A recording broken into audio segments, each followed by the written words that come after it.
Hey you guys, so welcome back to my channel. So we are going to do another music video. Um, I don't, I've never heard this guy's music. I just recently saw a few clips of his music. I'm sure my husband knows him quite well, as far as his music, because he listened to all kinds of music. Me, however, I didn't. So I'm very unfamiliar with his music. The only thing I do know about his music is what I've read. Not what I've listened to, but what I have read. Okay, so I remember hearing, remember that movie with Michelle Pfeiffer, Dangerous Minds, and in the classroom she was teaching the kids, poetry, and one of them, they were talking about this song, and she asked them what it meant. I'm pretty sure that was the movie. And she said it was about a drug dealer and all this. Well, that is lies to get all you young children that were watching it back in the day to think that's what it was about, and you wouldn't question it. Okay, you wouldn't think into it. Hey, Mr. Tambourine Man. Tambourine. Tambourine Man, play a song for me. I'm not sleepy and there is no place I'm going to. Yes. What does that mean? What do you think it means? What, some guy's got a tambourine, and this other guy wants him to play because he can't sleep. Okay. Yeah, but how come you want to play the tambourine? Don't he got a radio or something? You know what I'm saying? Well, that's a good point. I mean, it's a weird choice. So what if I told you that Mr. Tambourine Man is a code name? A cool name for what? A drug dealer. Is it? Well, a lot of people think so. So what was the code? What does "Hey, Mr. Tambourine Man, play a song for me" mean? Well, you Play figure. a song for me means give me the stuff. So I wanted to put this clip in here, but as I'm looking at the clip, it looks like they forgot to take stuff out of it, like references such as use familiar content formats, music as poetry. They This I don't believe was supposed to be in here. I think somebody got lazy when they put it up on YouTube and didn't take this stuff out of it. Because you see three different points in here. I did not put those up there. Just showing you what they're doing. Well, let's think into it because she has a demon as well, Mrs. whatever her face is, Pfeiffer.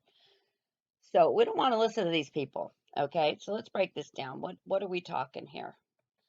Okay, so when he says, "Hey, Mr. Tambourine Man, play a song for me," that there's no place I'm going. Okay, at the end of every night after his shows, the tambourine man is his demon. Okay, that's who inhabits him. He's saying, "Play a song for me," because like I'm not going nowhere. I'm just hanging out. So play a song for me, and in the morning I'll come following you. Okay, so he's just talking to the demon. Okay. And then in the next verse, he says, "Though I know that evening's empire has returned into sand, vanished from my hand." So Bob Dylan knows that it's all fake. He knows, okay, that night he had an empire because, he's staying in front of all these people, and everything's great, but he also knows that it's fake, that it's really the demon doing it, and that empire is now back in the sand and it's vanished from his hand because he only has that as long as he has the demon. Okay. And then he goes on to say for the rest of that verse that left me blindly here to stand, but still not sleepy. So the demon left him and he's standing there and he's like, okay, now what? Because now he's like, party's over for the night. And the weariness, it amazes him. He's like, wow. And then he's like, I'm branded on my feet and, I have no one to meet. He's just saying that, he's got nowhere to go. The demon's gone. Now he's just a nobody. And the ancient empty streets too dead for dreaming. So right here, I think he's saying that, you know, all people are dead because you're in a dream state. Everyone's dreaming. Everything's dead from the ancient times. Because he's like in the ancient empty streets to dead for dreaming. That ever since ancient day, everyone's dreaming. You're all sleeping. So you're all dead. You're going to go to hell if you don't wake up. You're all dead. Okay? All right, next one. Okay, so then we go to the next one that says, take me on a trip upon your magic swirling ship. Well, if you hadn't seen my other videos, okay, the reptilians had their wings taken away and they had their beauty, their pride taken away. Okay, they're reptilian looking. That's the reptilian that went and met Eve in the garden. Okay, these they they go around on those spinning spaceships because that's how they get around. No such thing as aliens. These are demons. Okay, let's keep that clear.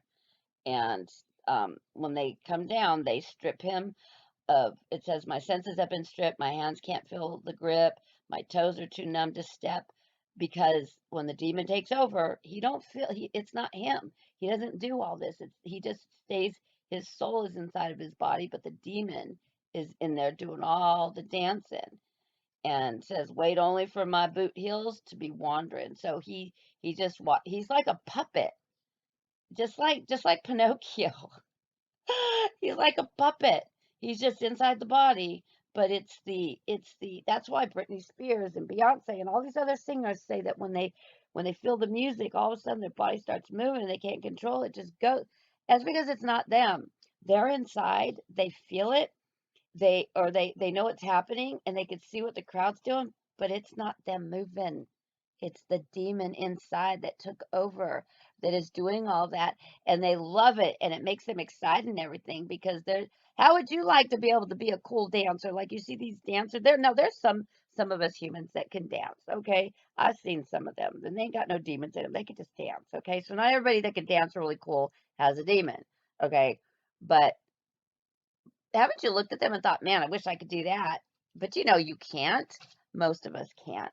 Okay, unless you practice and practice and practice. Okay, most of us can't.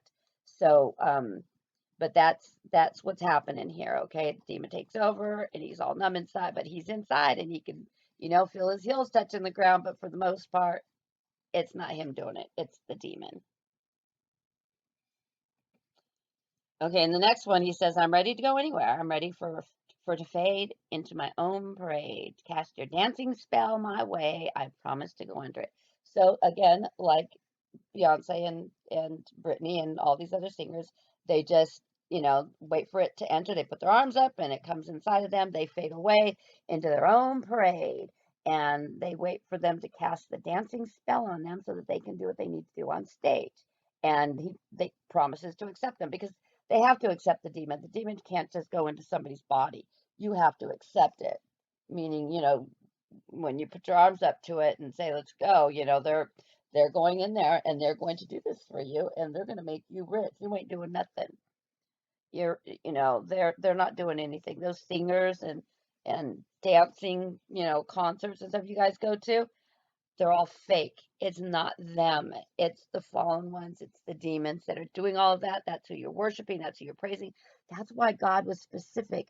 Don't idolize anybody but me, because he knew what they were going to do. He knew it would be them.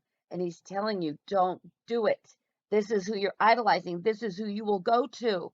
Don't go to Satan. But see, all y'all are taking it as God saying, worship me and only me, and I'm God. That's not what he's saying.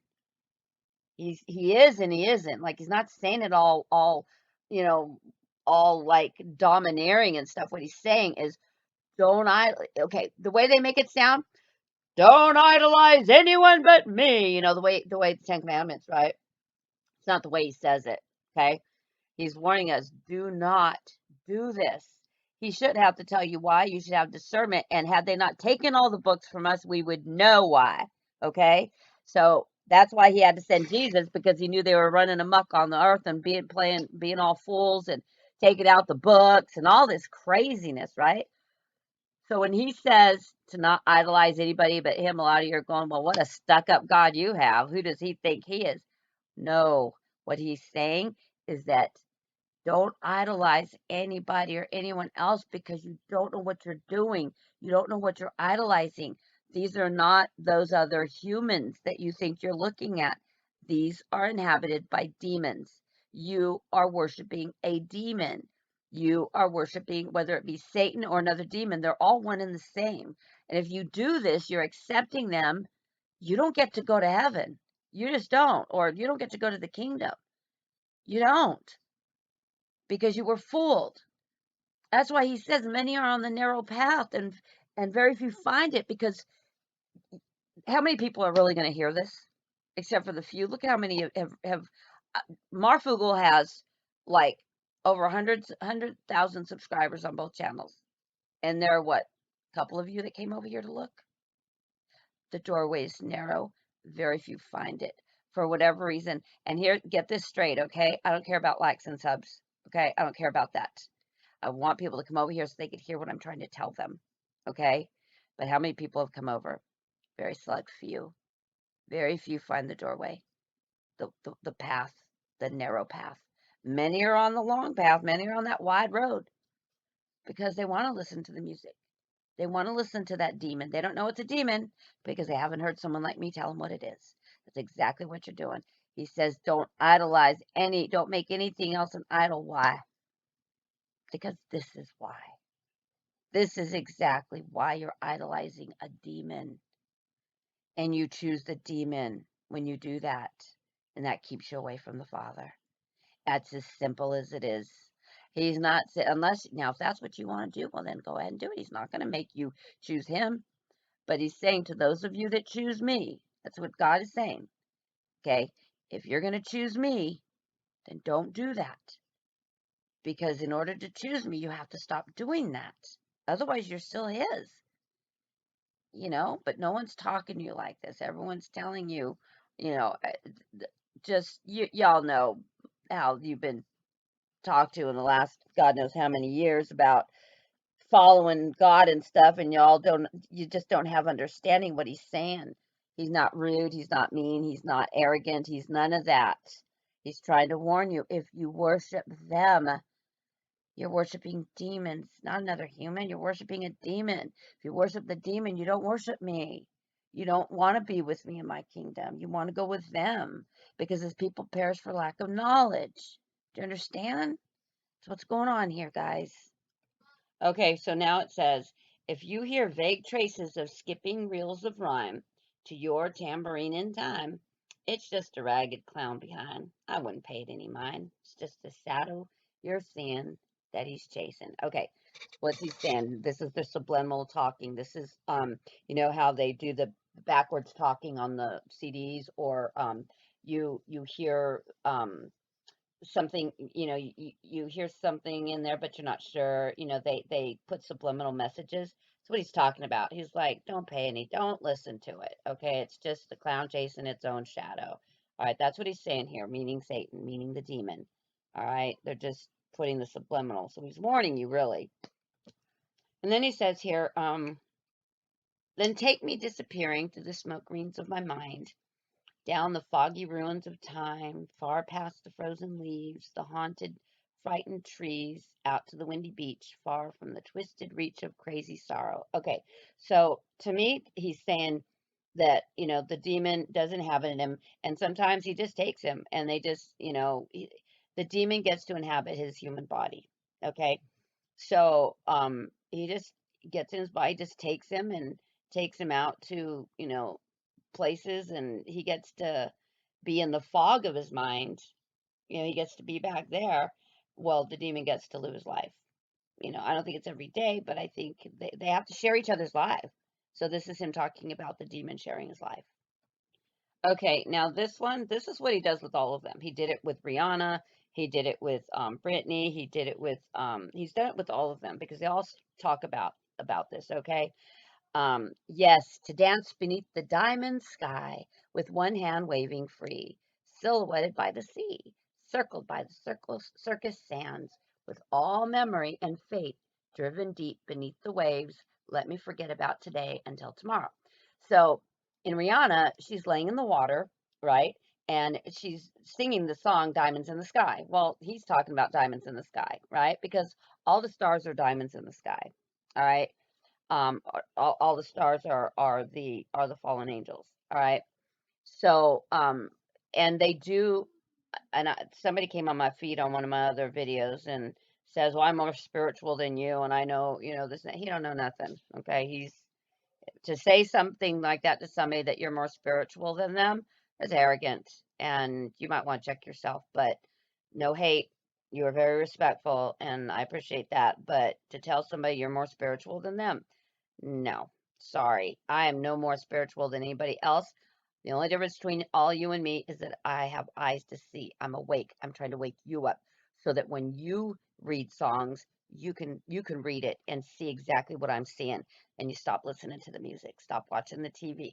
I'm trying to teach you what it's like for me to be awake so that you could waken up. That's it. Am I better than you? No. Can I still go to hell? Yeah. Being awake just means that you're aware of things, that you see the world for what it is. Doesn't mean you're going to heaven. Doesn't mean you're saved. It means that you're aware, and probably more detrimental to you if you do the wrong things. You know what I'm saying? All right. So he's in the sky beneath the diamonds, and he's up there. That's what they're all doing. He's a silhouette by the sea and by the sands, and with all the memory, fades away. He's in a good place. They put him in a good place, just like they did Rihanna. You saw how serene she was floating in the water. Same with Britney. They're all they take them up there, or wherever this is, whether it be in their mind or actually there, I don't know. But they all know about the diamonds, and they all know about the water, and all that. So this is something they all share in common. And then it goes back into the chorus. So there you have it. That's explaining this song. Read somewhere that you wrote "Blowing in the Wind" in 10 minutes. Is that right? Probably. Just like that? Yeah. Where did it come from? It came from, it was like, right out of that wellspring of creativity, I would think, Bob Dylan, "Blowing in the Wind." How many roads must a man walk down before you call him a man? How many seas must a white dove sail before she sleeps in the sand? How many times must the cannonballs fly before they're forever banned? The answer, my friend, is blowing in the wind. The answer is blowing in the wind. How many years can a mountain exist before it's washed to the sea? How many years can some people exist before they're allowed to be free? And how many times can a man turn his head and pretend that he just doesn't see? The answer, my friend, is blowing in the wind. How many times must a man look up before he can see the sky? How many ears must one man have before he can hear people cry? How many deaths will it take till he knows that too many people have died? The answer is blowing in the wind. So you guys, Dylan's Fallen Angel, once they're done with one host body, because our host bodies only last 120 years. In most cases, less than 90, okay? His angel, he just keeps going from person to person, okay? Right now, he's in Bob Dylan. Clearly, he saw cannonballs fly. He has been around long enough to see mountains that just, slowly go down and wash away. He's been here a long time, you guys. And he sees all of this. And he's seeing us all like, when are we going to open our eyes? When are we going to open our ears? Because he's seeing all of this. And now, at his age, he's just tired. He's just tired. Be clear what you wanted to say in the 60s. What does Bob Dylan, poet and preacher, write poetry and preach about now? It's the same message, really. It's just that people,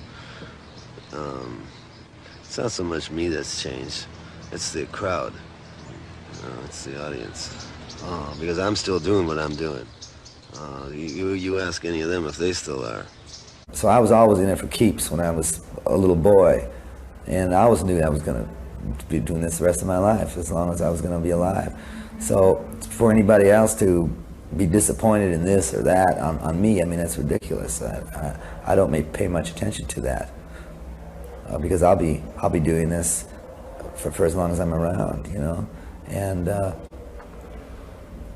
all the people I admired, they've all done it all the way to the end too.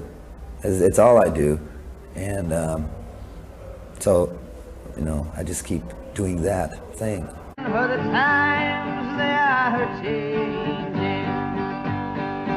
He was one of them. He was our idol. Bob was our hero.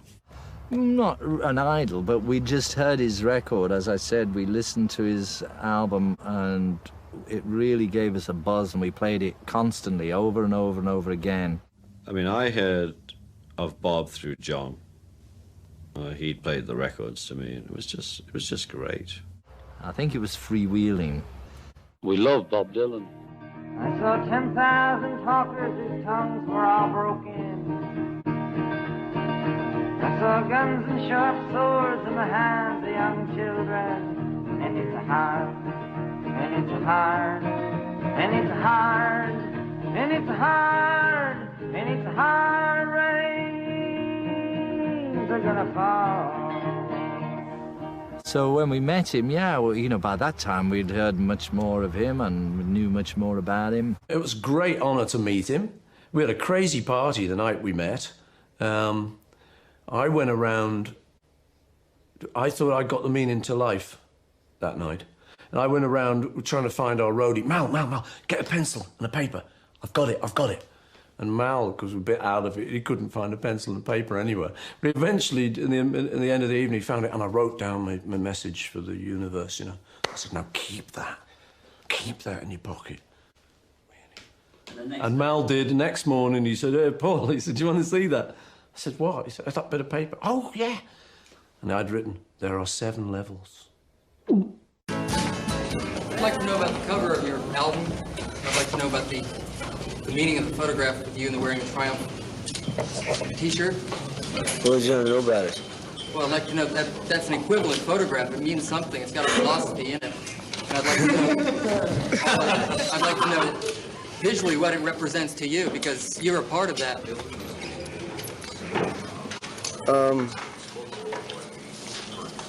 I haven't really looked at it that much. I've thought about it a great deal. It was just taken one day when I was sitting on the steps, you know. I don't really remember very too much about it. But what about the motorcycle as an image in your songwriting? You seem to like that. Oh, we all like motorcycles to some degree. I do. Do you prefer songs with a subtle or obvious message? With a what? A subtle or obvious message. A message? You mean like, what song with a message? Well, like Eve of Destruction and things like that. Do I prefer that to what? I don't know, but your songs are supposed to have a subtle message. A subtle message? Well, they're supposed to. Where'd you hear that? In a movie magazine. Oh, my God. So I'm not going to play The Eve of Destruction. You can just type in Bob Dylan, The Eve of Destruction, and read it. It's about end times. This one is called When the Ship Comes In, and I think you'll find it quite interesting. Oh, the time will come up when the winds will stop, and the breeze will cease to be breathing, like the stillness in the wind, for the hurricane begins, the hour when the ship comes in. And the sea will split, and the ship will hit, and the sands on the shoreline will be shaking. Then the tide will sound, and the wind will pound, and the morning will be breaking. Oh, the fishes will laugh as they swim out of the path, and the seagulls, they'll be smiling, and the rocks on the sand will probably stand the hour that the ship comes in. And the words that are used for to get the ship confused will not be understood as they're spoken, for the chains of the sea will have busted in the night and will be buried at the bottom of the ocean. A song will lift as the main sail shifts and the boat drifts onto the shoreline, and the sun will respect every face on the deck, the hour that the ship comes in. Then the sands will roll out a carpet of gold for your weary toes to be touching, and the ship's wise men will remind you once again that the whole wide world is watching. Oh, the foes will rise with the sleep in their eyes, and they'll jerk from their beds and think they're dreaming. But they'll pinch themselves and squeal and know that it's for real, the hour that the ship comes in. Then they'll raise their hands, saying, we'll meet all your demands, but we'll shout from the bow, your days are numbered. And like Pharaoh's tribe, they'll be drowned in the tide, and like Goliath, they'll be conquered. Do you think of yourself primarily as a singer or as a poet? No, I think of myself more as a song and dance man, you know. Mr. Dillon, I know you dislike labels, and probably rightly so, but for those of us who are well over 30, could you label yourself and perhaps tell us what your role is? Well, sort of label myself as well under 30. And my role is to, to just stay here as long as I can. You're considered by many people to be symbolic of the protest movement in the country for the young people. Are you going to participate in the Vietnam Day Committee demonstration in front of the Fairmont Hotel tonight? I'll be busy tonight.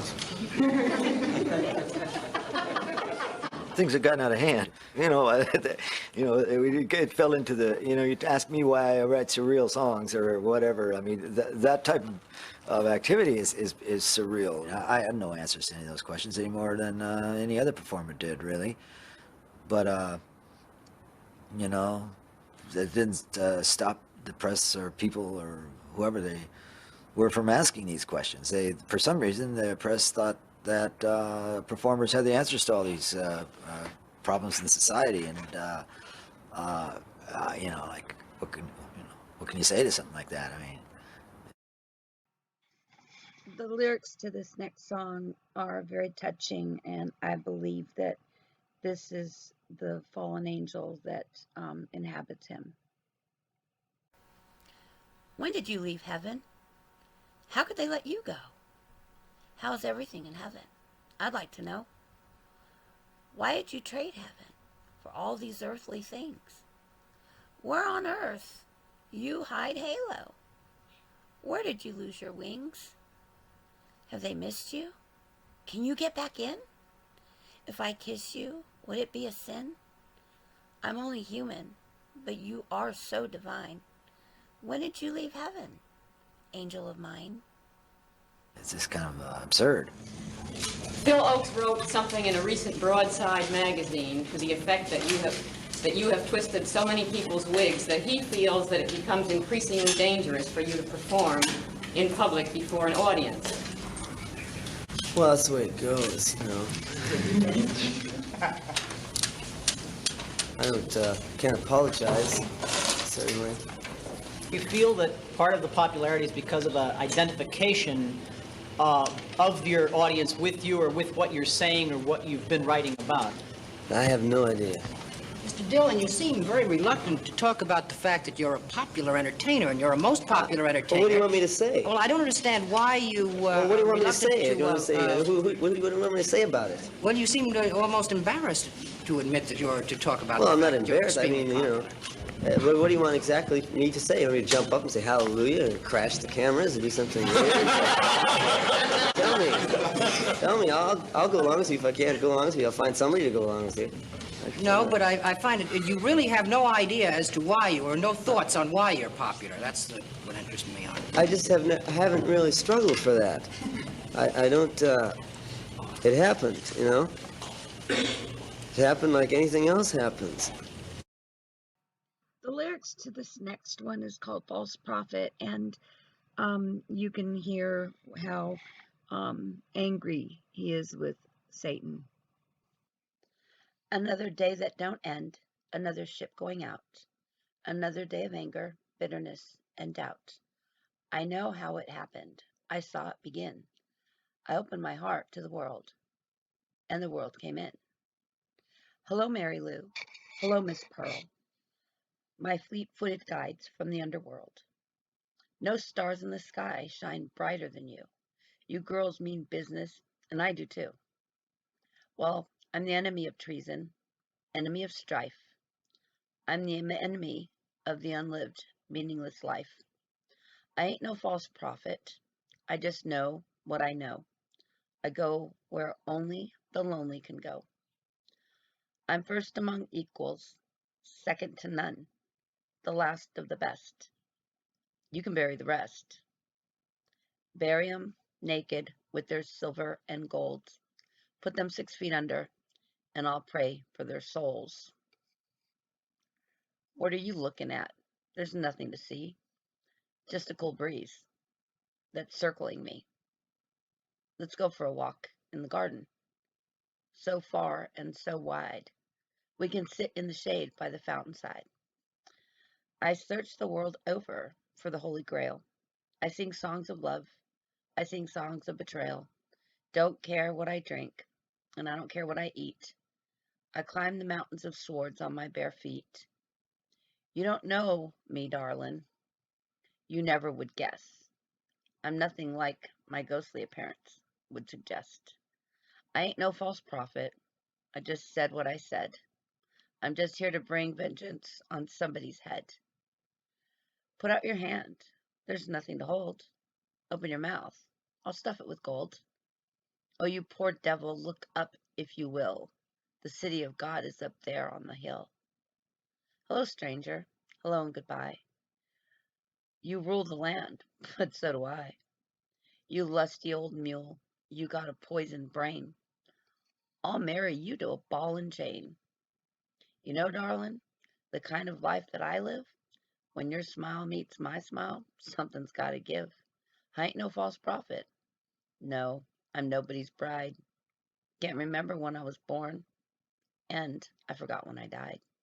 Musical vineyard in which you toil, how many are protest singers? That is, people who use their music and use the songs to protest the social state in which we live today, the matter of war, the matter of crime, or whatever it might be.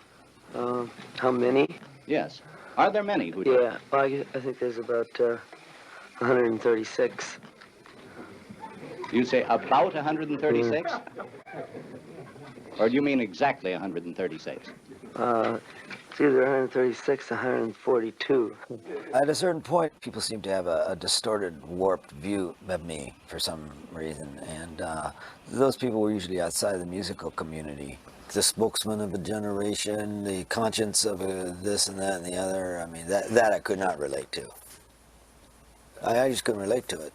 Bob Dylan doesn't ever think about Bob Dylan. You're shy, man? Yeah, most of the time. Because of being shy, you find it a burden, do you, Bob Dylan? Who's Bob Dylan? I'm only Bob Dylan when I have to be Bob Dylan. Most of the time, I can just be myself. How does yourself differ from Bob Dylan? Well, if you got a few minutes after, I can show you. Well, I was doing what I believed that I should be doing. You know, most artists should do gospel kind of music. If they don't do something gospel, I don't really trust that artist. I don't care who he is. I know I've had a lot of influence on the people, yeah. But a lot of people had influence on me too. You know, when I started, when I was coming up, I was influenced by everybody that sort of formed the style that I'd come up with. So it's not a bad thing to be influenced by other people. Because we live here in the day, in the present time, you know. You get up and have to deal with today. Yesterday's gone, tomorrow's not promised. So this is all we have, really. Well, if you found that the decades have sort of deteriorated since the 60s, since the 50s, whatever, what do you think you could possibly find to write about in the 90s? Well, I don't know. I don't look for things to write about. They just happen to me, you know. I don't. Your music is pulled up from your subconscious, and how much do you feel that you're the medium or a vessel for God? So, well, I don't know. It gets less and less. It's pulled up from my subconscious. I used to pull a lot of it up. I'll pull some of it up once in a while now. Well, not too often. What's the second part of the question? But how much do you feel that you are a vessel or medium for a higher power, for God? And it flows through you and you just inherit it all from Him. Well, I feel that way about most of the stuff I do. I might not know it at the time, that's what's happening, or that might be the process, but when I see it later, it seems to me that that's the way it happened. But as a general, I have a vision in mind, or I see a vision of it. Well, it's all from God, you know? The people who use America, corporations who use America, groups of people who use America for a stepping stone for more powerful position in the rest of the world. I mean, face it, there's people who are trying to gain control of the entire world now. I have cared about it in the past, but I've sort of gotten over it now. No, I couldn't be without their help, because the press wasn't that powerful when I started. And I only got turned off to the press in the middle 60s when the record company would send you over to do an interview with someone, and you'd be honest with that person, and he'd ask you questions, and you'd answer them in an honest way, and then you'd look, and then you'd see the article when it would come out. It wasn't that it was dishonest, but he would take quotations, you'd say, and you know, turn things around and make... As long as I could continue doing what it is that I love to do, I didn't care what kind of labels were put on me or how I was perceived in the press, because I was playing to people every night.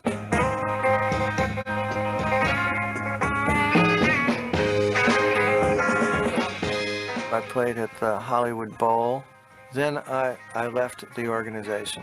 I actually was frightened when I got the tour itinerary to see that we were going to play Dallas, where they had just killed the president.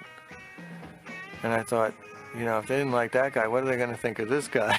I mean, I just write them. Are you going to see the concert tonight? Are you going to hear it? Okay, you hear and see it, and it's going to happen fast, and you're not going to get it all. And you might even hear the wrong words, you know.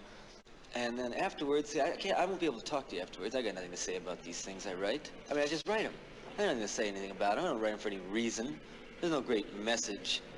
I mean, if you know, you want to tell other people that, go ahead and tell them. But I'm not going to have to answer to it. And they're just going to think, you know, what's this Time magazine telling us? But you couldn't care less about that either. You don't know the people that read you. Because, you know, I've never been in Time magazine, and yet this hall is filled twice. You know, and I've never been in Time magazine. I don't need Time magazine. And I don't think I'm a folk singer. You'll probably call me a folk singer, but, you know, the other people know better. Because the people that, you know, that buy my records listen to me don't necessarily read Time magazine. You know, the audience that subscribe to Time magazine, the audience of the people that want to know what's happening in the world week by week, the people that work during the day and can read it, it's small. Right, and it's concise, and there's pictures in it. I mean, those kind of, you know, those a certain class of people. It's a class of people that take the magazine seriously. I mean, sure, I can read it, you know, and I read it on the airplanes, but I don't take it seriously. If I want to find out anything, I'm not going to read Time magazine. I'm not going to read Newsweek. I'm not going to read any of these magazines. I mean, because they just got too much to lose by printing the truth. You know that. What kinds of truths are they reading? On anything, even on a worldwide basis. They just go off the stands in a day if they printed really the truth. What is really the truth? Really the truth is just a plain picture. Okay. Of you know, a plain picture of let's say, you know, a tramp vomiting, man, into the sewer. You know, and next door to the picture, you know, Mr. Rockefeller, or, you know, Mr. C.W. Jones, you know, on the subway going to work. You know, any kind of picture. Just make some sort of collage of pictures, which they don't do. When they talk about Bob Dylan as as a legend and a folk hero, do you really think that anybody, let alone yourself, deserves that sort of description? I don't know anyone who calls himself that, you know. No, I don't. So would you say that anybody deserves that sort of label? Well, somebody maybe, you know, like a Robin Hood, or Jesse James, maybe. You know, people who are back in history somewhere.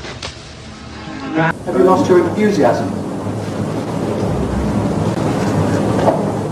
For what? For life and for writing.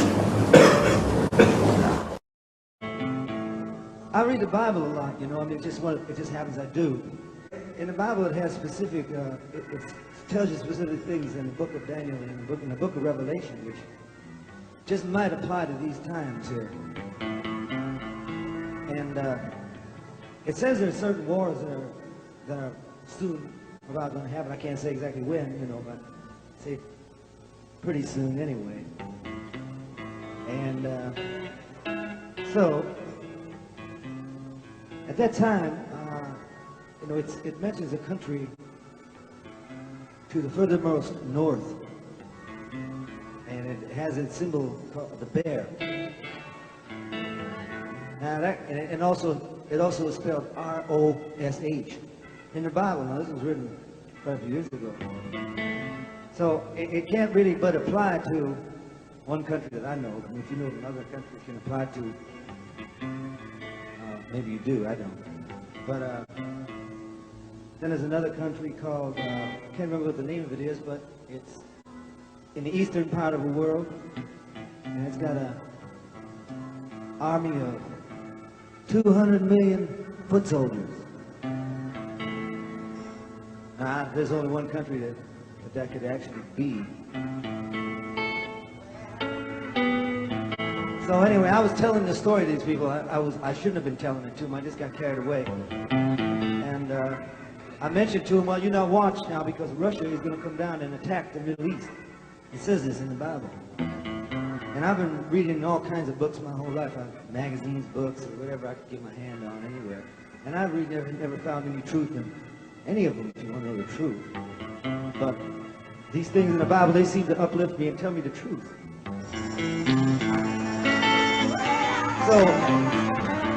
So I said this country is going to come down and attack, and all these people, there must have been 50,000.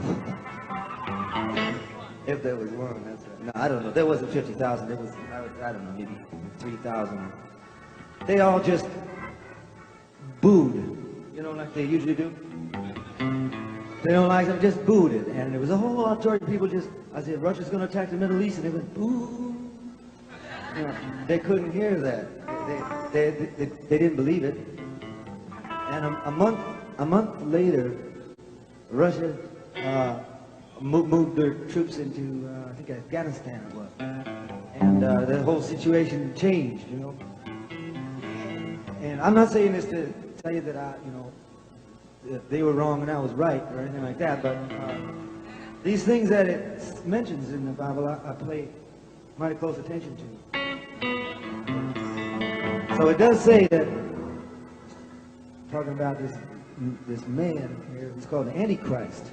And we've had, you know, a lot of previews of what the Antichrist could be like. You had that Jim Jones, he's like a preview. You had Adolf Hitler with a preview. Anyway, the Antichrist is going to be a little bit different than that. Evidently, he's going to bring peace to the world for a certain length of time. But he will eventually be defeated too.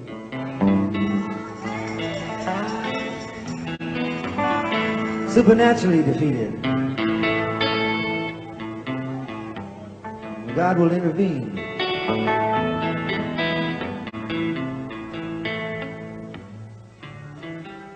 But you're still going to have to be aware of these things. You need something strong to hang on to. I don't know what you got to hang on to, but I got something called a solid rock to hang on to.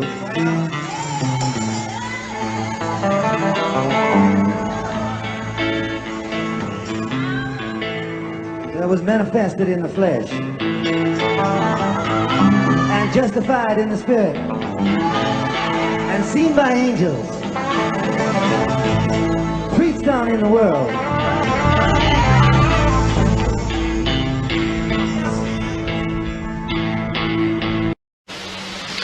Well, you have to work out where your place is and who you are. But we're all spirit. That's all we are. We're just walking, you know, we're dressed up in a suit of skin. And we're going to leave that behind. Dylan is the first songwriter to ever win the Nobel Prize for Literature for what judges called new poetic expressions in the tradition of American song. Over more than half a century, he has written hundreds, making him one of the most influential artists in popular music and culture. Some criticize the decision to award Dylan the prize, saying it takes away from traditional writers of poetry and prose. But the Nobel Committee has a tradition of pushing the boundaries, awarding the prize in 1953 to British Prime Minister Winston Churchill for his oratory. Dylan has picked up 11 Grammys, a Golden Globe and an Academy Award along the way. And in 2012, he received the US Presidential Medal of Freedom from President Barack Obama. He's also published 7 books of drawings and paintings and been exhibited in major art galleries. Dylan must deliver a Nobel lecture on any topic before he gets his almost $1 million prize money. He has 3 months to do that, something the 75-year-old will have to fit around dates on his never-ending tour. Miriam Nahond, Al Jazeera. This next song is called The Rising Sun, and if you have ears to hear, this is the place in New Orleans where many people go and trade their soul. There's a house down in New Orleans they call the Rising Sun, and it's been the ruin of many a poor girl and me, and oh God, I'm one. My mother was a tailor, and she sewed these new blue jeans. My sweetheart was a gambler, floored down in New Orleans. Now the only thing a gambler needs is a suitcase and a trunk, and the only time when he's satisfied is when he's on a drunk. He fills his glasses up to the brim, and he'll pass the cards around. The only pleasure he gets out of the life is rambling from town to town. Oh, tell my baby sister not to do what I've done, but shun that house in New Orleans they call the Rising Sun.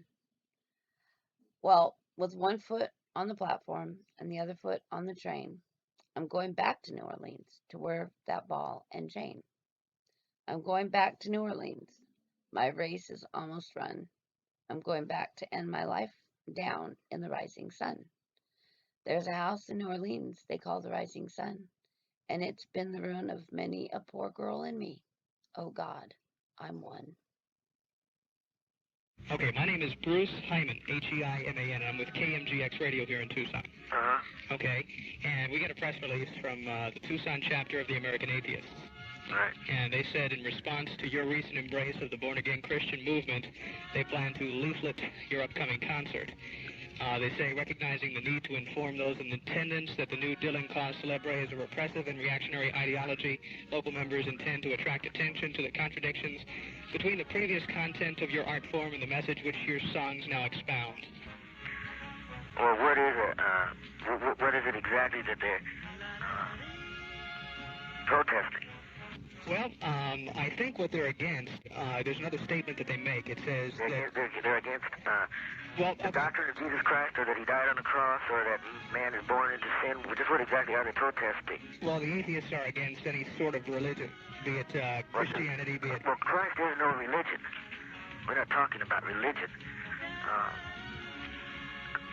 Jesus Christ is the way, the truth, and the life. Okay, let me...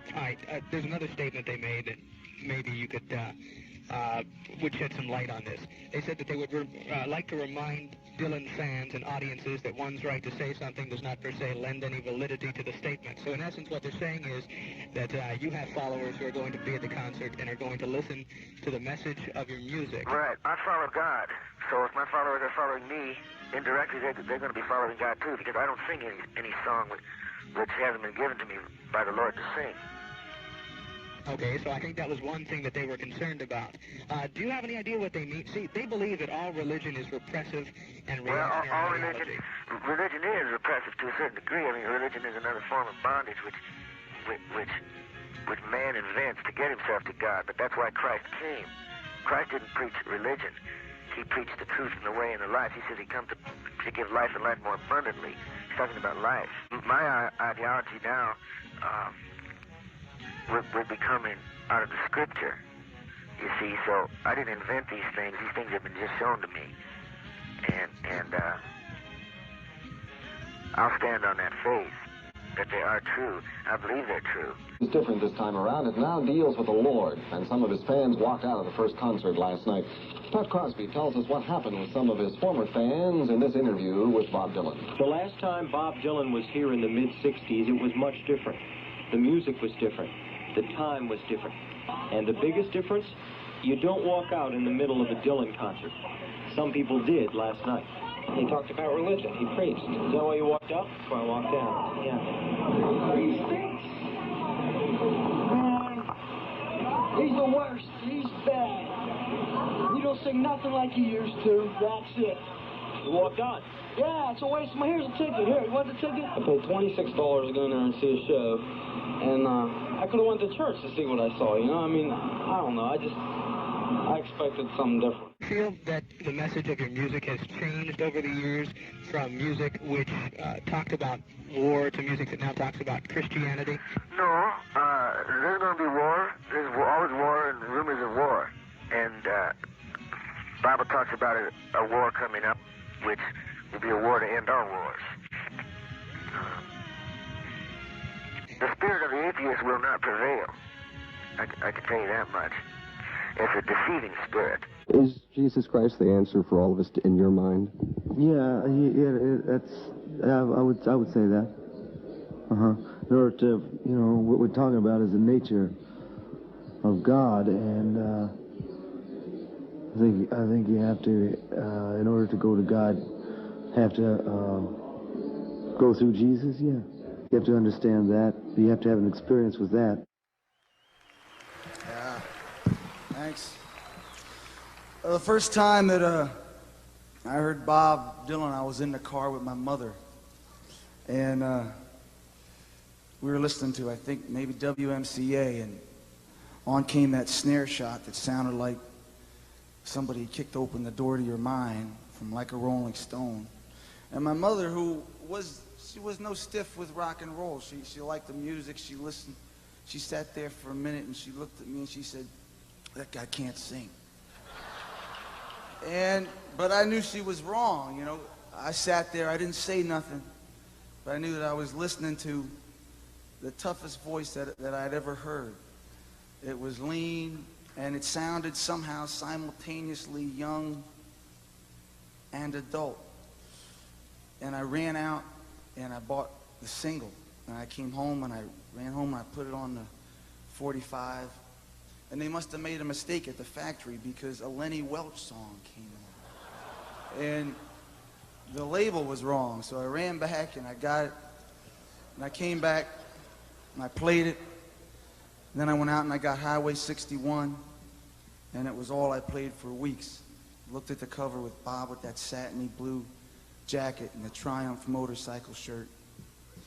And when I was a kid, Bob's voice somehow, it thrilled and scared me.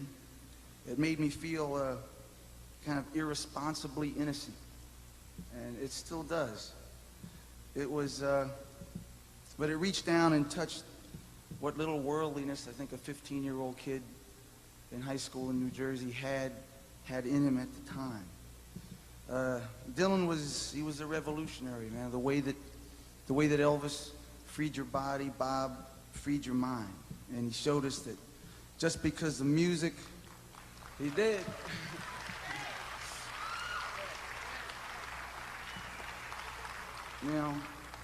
He showed us that just because the music was innately physical did not mean that it was anti-intellect. He had the vision and the talent to expand the pop song until it could contain the whole world. He invented a new way a pop singer could sound. He broke through the limitations of what a recording artist could achieve, and he changed the face of rock and roll forever and ever. Without Bob, Beatles wouldn't have made Sgt. Pepper. Maybe the Beach Boys wouldn't have made Pet Sound. The Sex Pistols wouldn't have made God Save the Queen. U2 wouldn't have done Pride in the Name of Love. Marvin Gaye wouldn't have done What's Going On. Grandmaster Flash might not have done The Message. And the Count Five could not have done Psychotic Reaction. Yeah. And there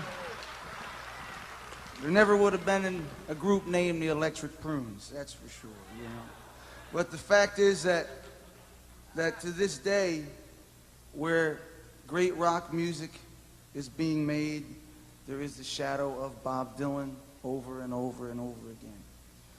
And Bob's own modern work has gone unjustly underappreciated for having to stand in that shadow. If a young songwriter,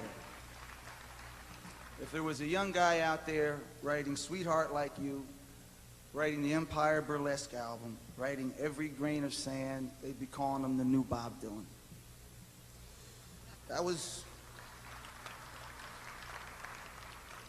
That's all the nice stuff that I wrote out to say about you. And that was about 3 months ago. I was watching TV and the Rolling Stones special came on.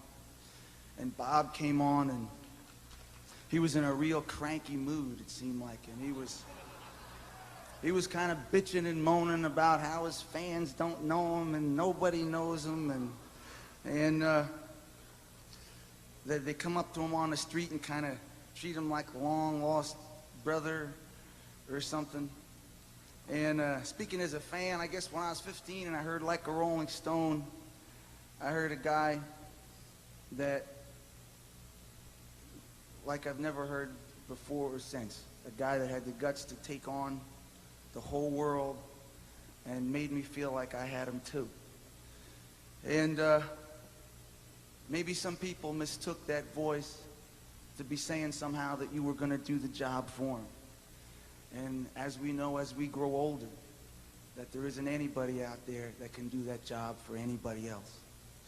So I'm just here tonight to say thanks, to say that I wouldn't be here without you, to say that there isn't a soul in this room who does not owe you their thanks, and to steal a line from one of your songs, whether you like it or not, you was the brother that I never had. Congratulations.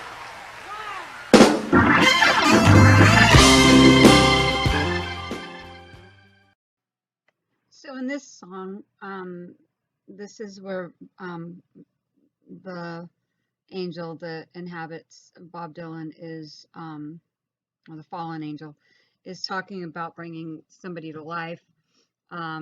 Basically, they go and inhabit whoever wants to sing and dance or whatever and trade their soul and be done with it. But here Bob Dylan is talking about creating his own so that he doesn't have to do that.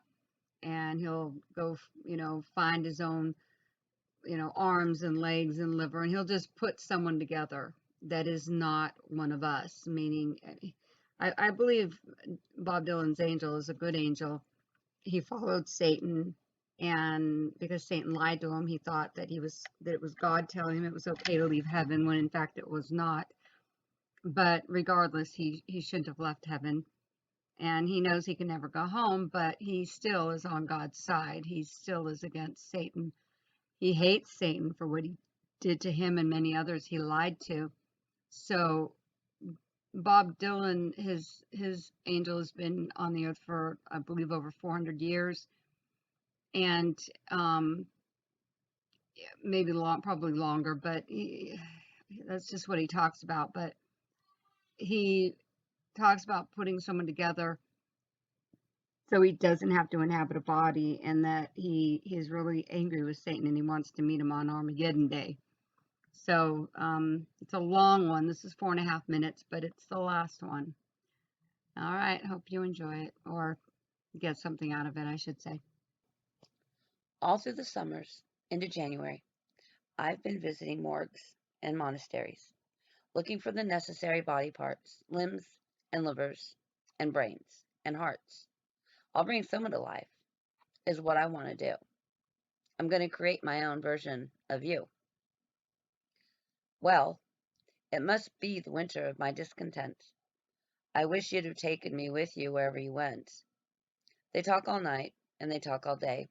Not for a minute do I believe anything they say. I'm going to bring someone alive, someone I've never seen. You know what I mean. You know exactly what I mean. I'll take the Scarface Pacino and the Godfather Brando, mix it up in a tank, and get a robot commando. If I do it upright and put the head on straight, I'll be saved by the creature that I create. I'll get blood from a cactus, gunpowder from ice. I don't gamble with cards, and I don't shoot no dice. Can you look in my face with your sightless eye? Can you cross your heart and hope to die? I'll bring someone alive, someone for real, someone who feels the way that I feel. I study Sanskrit and Arabic to improve my mind. I want to do things for the benefit of all mankind. I say to the willow tree, don't weep for me. I'm saying the hell with all things that used to be well. I'm get into trouble, then I hit the wall. No place to turn, no place at all. I'll pick a number between a 1 and 2, and I ask myself, what would Julius Caesar do? I'll bring someone to life in more ways than one. Don't matter how long it takes. It'll be done when it's done. I'm going to make you play the piano like Leon Russell, like a Liberace, like St. John the Apostle. I'll play every number that I can play. I'll see you maybe on Judgment Day, after midnight. If you still want to meet, I'll be at the Black Horse Tavern on Armageddon Street, 2 doors down. Not that far to walk. I'll hear your footsteps. You won't have to knock. I'll bring someone to life, balance the scales. I'm not going to get involved in any insignificant details. You can bring it to St. Peter. You can bring it to Jerome. You can bring it all the way over. Bring it all the way home. Bring it to the corner where the children play. You can bring it to me on a silver tray. I'll bring someone to life. Spare no expense. Do it with decency and common sense. Can you tell me what it means to be or not to be? You won't get away with fooling me. Can you help me walk that moonlit mile? Can you give me the blessings of your smile? I'll bring someone to life. Use all my powers. Do it in the dark, in the wee small hours. I can see the history of the whole human race. It's all right there. It's carved into your face. Should I break it all down? Should I fall on my knees? Is there light at the end of the tunnel? Can you tell me, please? Stand over there by the cypress tree, where the Trojan women and children were sold into slavery long before the First Crusade. Way back before England or America were made. Step right into the burning hell, where some of the best known enemies of mankind dwell. Mr. Freud with his dreams, Mr. Marx with his axe.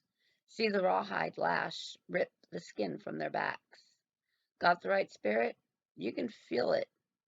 You can hear it. You've got what they call the immortal spirit. You can feel it all night. You can feel it in the morn. It creeps in your body the day you were born. One strike of lightning is all that I need, and a blast of electricity that runs at top speed. Shimmy your ribs. I'll stick in the knife. Gonna jumpstart my creation to life. I'm gonna bring someone to life. Turn back the years. Do it with laughter and do it with tears.